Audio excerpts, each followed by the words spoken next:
Hey everyone, welcome back. Trying to transfer your PayPal balance to your bank account, but it keeps failing or the option is grayed out. Here's exactly why this happens and how to fix it. First, open your PayPal app and go to your wallet. Check if your bank account is listed and showing as confirmed. If it says unconfirmed, your bank transfers will always fail.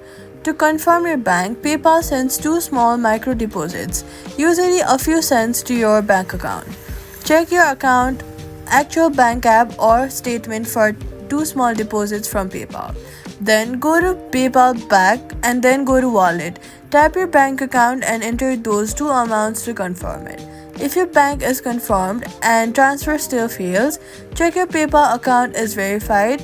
Unverified accounts have transfer limits. Then go to your settings app, look for verify your account or lift your limits and complete the identity steps. Also, make sure your bank account number and routing number is correct in PayPal. One wrong digit and all transfer fails silently. So all you gotta do is confirm your bank with micro deposits, verify your PayPal account, and double check for bank details. Transfers will go through. Subscribe for more PayPal fixes.